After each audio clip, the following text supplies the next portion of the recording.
last presentation I brought to light that I had a senior sergeant lie upon the stand. Right? Now, I hold no animosity for that senior sergeant doing that. What I found most troubling, and why I bring that to light, is why was that man, who's volunteered to be of service to the people, put in the position that he was on the stand that day, where he didn't know his oath of office? Because if you don't know your oath of office, how do you know you're operating lawfully? You don't. What I found fascinating walking around talking to people is, do you know your human rights? Most people don't. They don't know them. Oh, the right to life. Right to free speech. That's gone. But we'll look at the human rights a little bit later on, because what it is that there is one absolute right, and that is the right of self-determination. The right for each of us to be able to determine our affairs without causing harm to another. And should we inadvertently cause harm to another, we have the right to restore the harmony between the parties without interference. Now, if we can't do that between the parties, then we have structures in place for assisting and facilitating that happening, which are the Constabulary and the Judiciary, when they operate to order. So all the structure we have necessary to live peacefully and harmoniously is in place. I'm not going to have somebody come and tell me that I can't sit on the beach on the west coast with my partner and share a glass of wine and watch the sun go down, because somebody else has decided that there's a drinking ban there. I have a responsibility, we have a responsibility to see we don't leave rubbish behind. But as soon as somebody leaves rubbish behind, next minute there's legislation comes in, oh, you can't do that. You cannot legislate against stupidity. You cannot legislate against some of the things that just happen in the natural course of life. We've got more rules now than you could ever read in a lifetime. So how are you supposed to uphold them? Well, when I looked at that, I found that was a bit daunting, so I said, screw that, and what I did was just threw the whole lot out, because they all said act to bind the crown, except for a few of them, and the others didn't say they bound me, so how could they? When I did my registration, it was all charged initially under the Land Transport Act, then it was actually charged under the Crimes Act, because it was fraud. They were charging me with fraud. The charge was an intent to gain pecuniary advantage, dishonestly without claim of right, using a document, namely a fake licence label. Because when I registered my automobile to myself, I have plates made professionally on reflective aluminium. I put the numbers and the letters round the other way so there could be no confusion. I put a registration licence label in my window saying that automobile was privately, a notice saying the automobile was privately registered to I, and I also put in when the registration was due to expire, which just happened to be the 21st of the 12th, 2012, which a lot of you are probably aware was the end of the Mayan long calendar when the world was supposed to end. Since 2000, life's been a bit of a disappointment here. We've had SARS, swine flu, avian flu, all the planes were going to fall out of the sky in 2000, comet was going to hit, and then the world was going to end on the 21st of December 2012, and none of it happened. Such a discipline. Anyway, this is where we need to actually comprehend who we are and the fact that we have this right, and we only have it when we stand to it. Because as you're all aware, there are those who will enforce their will over you at any given opportunity, and usually it's to pirate your energy, namely steal your money. So this is just to inform them as to the actions I will take and to educate them. So therefore I am slave to no one. Alright? Nor am I bound by any jurisdiction nor any legislative body, nor law. So if the church wants to make a law and call it canon law, that's good, that's for them. I'm not bound by it. I'm not bound by anything until I agree with it. If it's imposed upon us and forced upon us, that's enslavement. And that's a crime against humanity. And we'll look at the Nuremberg principles in a little while. So I'll just say, unless I've of free will entered into it and all the full disclosure's been given it, now I've done this knowingly and willingly, then it's of no import. Because otherwise it's been done by trickery, it's enslavement. But also say I endeavour to the best of my abilities to keep the peace and to uphold the constitutional order and rule of law of the land upon which I live, as well as all internationally recognised agreements and treaties involving human rights, self-determination, sovereignty and freedom. Alright? Any imposition upon me or upon my state of being opposed against my will and without my lawful authority will be seen as a trespass of my absolute right of self-determination, a breach of my sovereignty, a breach of international law, a crime against the peace, a terrorist act, an act of war of aggression and an intent to enslave me, and a breach of the following international treaties, agreements and accords, including though not limited to. So just as a courtesy, I thought I'd list a few of them down so that when the judiciary or the constabulary or the council or whoever read this, it can help educate them. Documents in the constitutional order. The top one is the document puts in the constitutional order of the territory, the rule of law. It was a proclamation of sovereign state. It was not a declaration of independence. That's part of the deception. The ancestors here, the tupuna, did not need to declare their independence. They already were. However, they proclaim themselves to be of sovereign state, in other words, to live in honour, the Creator, and be of service to humanity. Nu Tireni, Waitangi 1840, we'll go into a bit more detail, set up the realm of New Zealand, the administrative realm of New Zealand. Now, these were done with a lot of collaboration. Nu Tireni started its negotiations in 1807. That's when the Hei Waka Putang started its negotiations. And they were written in the native tongue because it's internationally recognised that in the native tongue shall prevail. However, they are for all that live and dwell within this territory. So then we get on to the Universal Declaration of Human Rights, and there's a few of the other documents which we'll have a bit of a look at, to what they're going to be breaching if they impose their will upon me. Now, I've had people say, yeah, well, that's all very well, but they'll just come and drag you along and throw you in prison anyway, or shoot you. Well, that's their choice. It's not mine. I had somebody say to me the other day, sometimes you just need to put your head down and let the shit go past. Slavery doesn't go past. Slavery sticks. And it reverberates down through the generations. Because what's playing out today started over 13,000 years ago, with the start of an ideology of colonising humanity. Not native peoples, not indigenous people, we're all native of Earth. If you're not, we can chat later, be interested. So we all have that commonality, we're all members of the human family. We all live on this planet. So we've actually got quite a bit in common.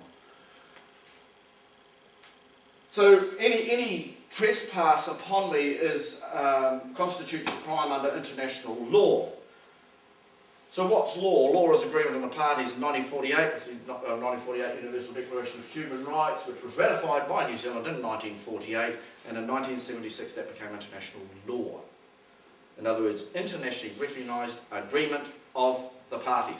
That's all law is. It's agreement of the parties. Legislation is not law. We do not have the Land Transport Law. We have the Land Transport Act. Why? Because it's how the public servants are meant to act. That's all. It's not law for all. So this is where part of the deception is foisted upon us when you have judges coming out saying Parliament makes the law and we have to uphold the law.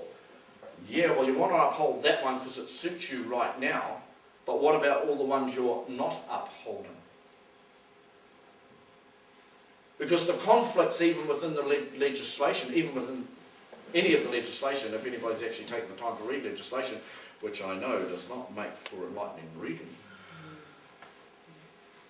then you'll see the confusions that are in it. And what happens is that when you get something like the Land Transport Act, you've got peace officers policing a Land Transport Act that are not fully conversant with it. They can't be. It's that big. It's like the Tax Administration Act. It's like this, by this, by this. So anyway, what I'm saying is there are international laws in place because they're internationally recognised agreements of the parties, and those who supposedly take the responsibility, aka the government, are responsible for upholding them. When they don't, that causes me to ask, why? Why are they not being upheld? When you have a look at the legislation that's gone through in this country alone, let alone through the rest of, mostly the Western world, it's gone through in the last 5 years, and see how many of the 1948 Universal Declaration of Human Rights, how many articles of that have been overridden by legislation. Well, here's the kicker. Legislate cannot override law. Law is agreement of the parties. That's the strongest that there is. When parties agree upon anything, that becomes their law. It doesn't become law for everybody else, because they're not party to the agreement. Legislation is rules of an association, which could be a religious movement, it could be a club, it could be a government, whatever. It's an association. Legislation are rules of an association given the force of law, or the force or the authority of agreements of the parties to members of that association, because they've agreed to come under that legislation. It cannot override human rights. So your legislation is your rules of your association. Law is agreement between the parties. It's just that simple. This is where the deception starts coming in, where people start, or where government says, we make the law. Well, you can make the rules for your association, but you're not making rules for me. Because if you can make rules for me and punish me when I don't uphold them, then all I am is your slave. Because that's what a slave is. A slave is somebody that can be told what to do and punished when they don't do it. It's that simple. Now when you impose your ideology upon me, because I've had a few people say, why do you put up there a terrorist act? Or an act of terrorism? Well, that's quite simply, that's just what it is. What's the definition of a terrorist act? The imposing an ideology using force or threats of force. That's probably the most succinct way you could put what a terrorist act is. So if somebody has an ideology, for instance, let's look at a few of them, that you different religious persuasions or ideologies. The fact that everybody has to pay income tax is an ideology, because it's not a fact. That I have to obey every rule Parliament makes, even if it's not to the benefit of myself, my family and my fellow man. I've still got to obey that rule. That's an ideology. So when that ideology is imposed upon us using force or threats of force, that's terrorism. Now when I go about through the day, the last years, and I was doing research on this, and asking people, who do you fear the most? What do you fear the most? Some people would come up with different ailments. I said, well, what institution, what body or association, if you like, do you fear the most, that you live in terror of the most? Top of the list, Inland Revenue. So if you want to find out who the terrorists in our society are, start asking the people who they are being terrorised by. Because in the last year, I have watched some of these institutions, like our courts, our constabulary, like the IRD, Inland Revenue, terrorise people. Operate fraudulently, operate unlawfully, operate in absolute deception, lie, cheat, steal. Break just about every rule in their own rule book in order to exert their will upon another. And that needs to stop. And it will. The only way it's going to stop is through we the people. Because this system is so out of control now of the minions who are there thinking they're running it, that they don't know what to do about it. And we've noticed this in court, and there's a lot of very, very good people in the public service. When we were going up to the court at Whangarei on a regular basis with my registration case, we were treated courteously, politely by the staff there. They're a credit to the public service. No, they took their jobs very seriously. What we found a little bit disturbing was that some of those in the higher offices did not even understand the office they were meant to be sitting in and how that office was meant to function, because they'd never been taught that. And that's why when you have a senior sergeant standing on a witness stand under oath, and he doesn't know his oath of office, then we have a serious, to me, that rings all sorts of warning bells. This corruption is right throughout our society, and it's all about your energy, our energy. That's why one of its main ways of extracting your energy from you is through money. Money is currency. Energy flows in current. Money is currency. Get on a little bit more about that later. So anyway, that's my introduction. Now you can read a lot quicker, and of course down here, constitutes a crime against humanity, against all humanity, because it's not just a crime against me. I'm not standing up for my right. I stand up for our right, because it's all our right. So any perpetration of crime is a crime against all of us. But instigators and perpetrators are guilty by the admission through their deeds. So when you see somebody imposing slavery upon another, when you see somebody deceiving another, okay, it's there for all to see. Guilty by the admission of their deeds. When you see groups of people perpetrating genocide upon another, guilty by their own admission of their deeds. And will be relentlessly pursued to the highest lawful international criminal courts where the Nuremberg principles will apply. Who's aware of the Nuremberg principles and knows basically what they are? That's a few more than a month ago. That's cool. I'll bring up the Nuremberg principles in a moment. So again, in the interest of avoiding any and all conflict with you, your principals and or agents, because this is to anybody, the onus, burden and duty is upon you as a servant of the people or otherwise, to inform any and all parties, persons and agents, parliamentary, policing, judiciary and otherwise, within and without the realm of New Zealand, of my rights and my proclaimed sovereignty. Let any whom have claim against me state and substantiate their claim, or forever keep the peace. Alright?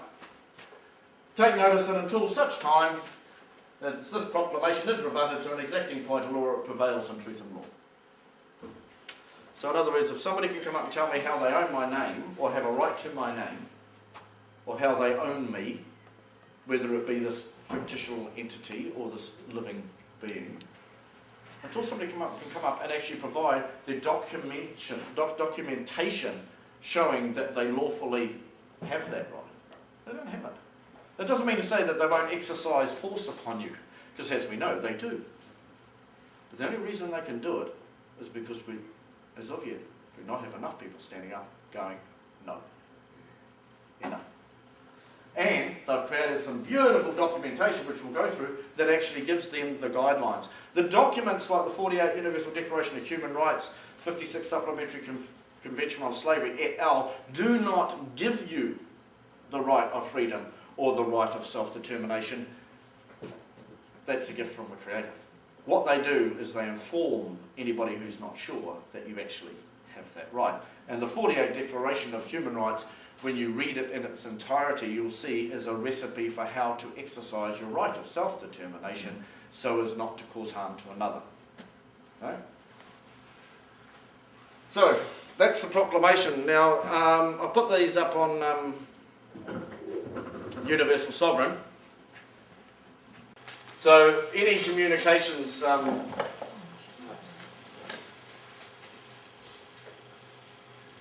Any communication regarding this matter needs to be directed in writing, because everybody has the opportunity to abut it, so they need an address to send it to. Okay? So anybody can actually write to me and say, I rebut your proclamation. I have authority to use your name in such a manner so as I can collect tax off you. You go, really? Substantiate your claim. Where is the documentation that shows that I have ever knowingly and willingly and with full disclosure ever agreed to give you some of my energy? Because that's what it's my energy. If I put energy out and somebody compensates me for that or reparates me with that, you know, with a fish or a cabbage or some money, whose property is that? It's mine. Who has the right to put their hand over the shoulder and go, I'll have 20% of that before you've fed your family and housed them? Who has that right? No one. So why are we allowing it to be done? Belief. Nothing surer than death or taxes. Well, I could actually stand here and debate both scenarios to some length. Anyway, this is going up on the website. How this is going, because I've, as I say, already done. This is an upgraded version, a Mark III version, if you like. But it's there for anybody to use. However, it comes with responsibility. If you do not acknowledge that there is a creator, and that you are prepared, and you offer yourself to live in honour of creation and to be of service to humanity, don't proclaim your sovereignty. Because to do so, when you don't believe that, you're straight away your own deception for yourself. Okay? Doesn't mean to say you can't put in a proclamation of self-determination. That's everyone's right. I have just chosen, as have others, to live my life to a specific code, being that of the sovereign. So, these proclamations can be used by anybody and everybody. However, you are responsible for what you do. So if you want your rights to be upheld, you need to stand for them, because you're standing for everybody else's as well.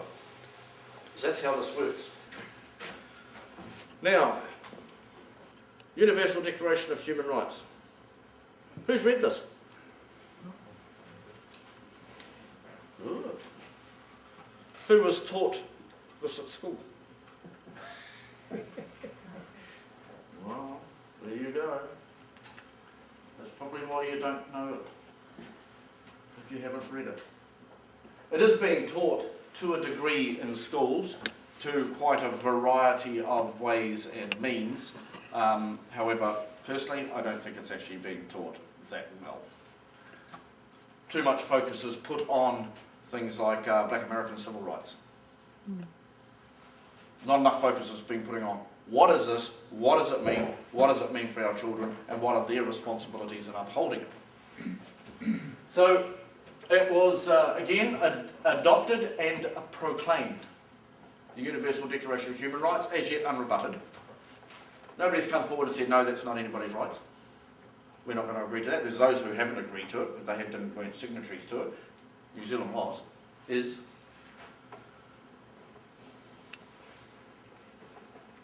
to cause it to be disseminated, displayed, read and expounded principally in schools and other educational institutions without distinction based on the political status of countries or territories. I have never yet gone into a school and seen the 1948 Universal Declaration of Human Rights framed on the wall. And actually, when I hired this venue here, I asked a couple of people here, I said, oh, you got a copy of the 48 Declaration of Human Rights in your around? No. I wonder why people don't know them. Not being taught, not learning it. And yet we've got some very, very good teachers out there who are getting more and more bogged down with the bureaucracy and the indoctrination. Right, whereas recognition of the inherent dignity and of the equal and unalienable. In other words, they can't have a lien put on them. They're not transferable, they're not removable, they're there.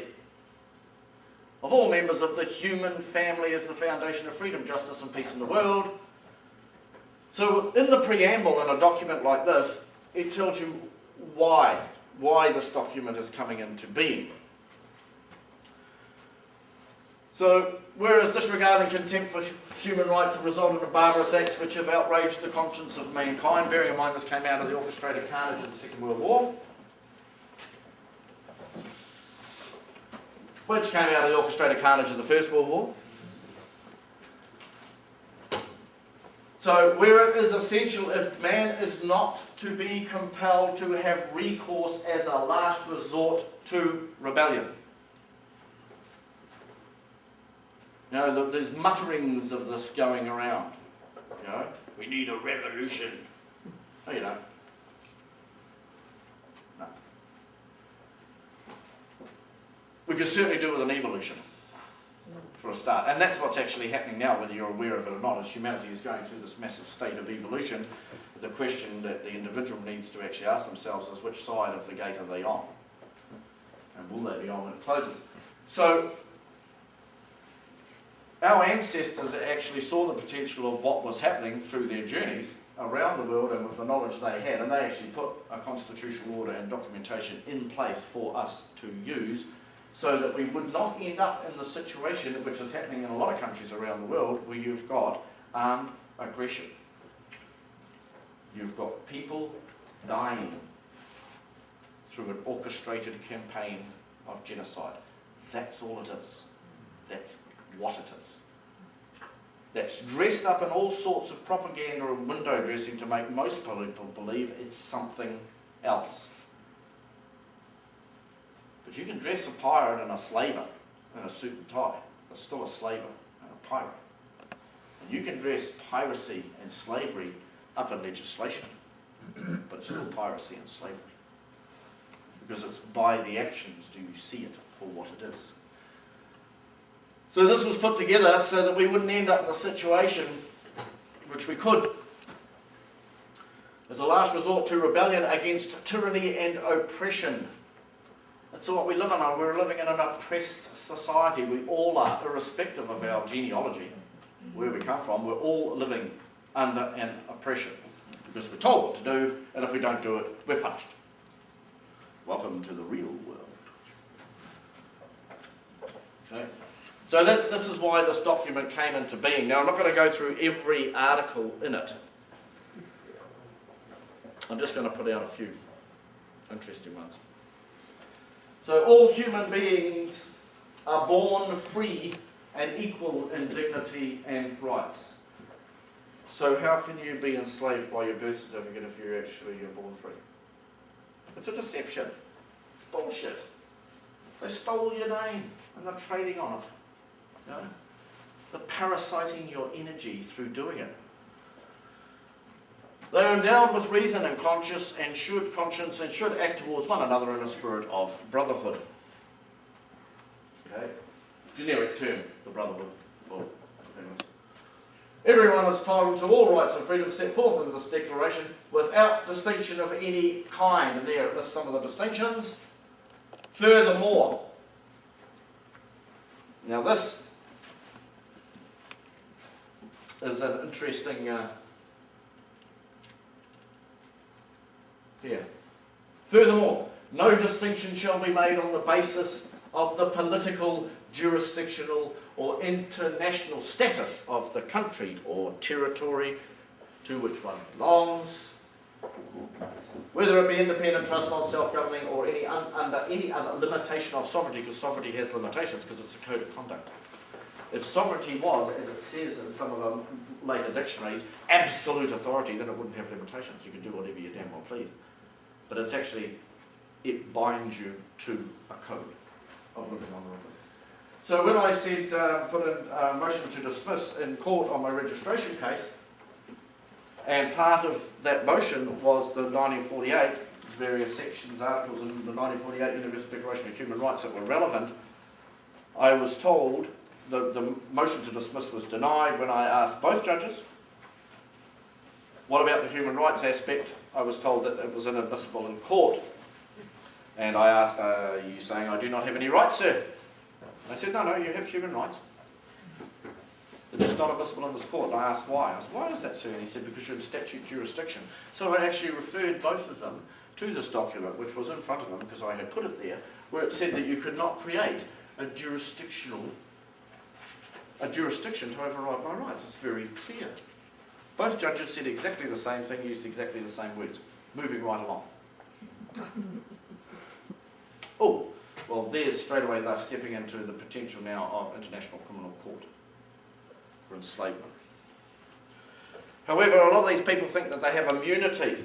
And we've seen this in court with one thing we're working at now with the tax case, where you've got the prosecutor and the head sherang from the tax department sitting down there all smug, thinking that they've got immunity.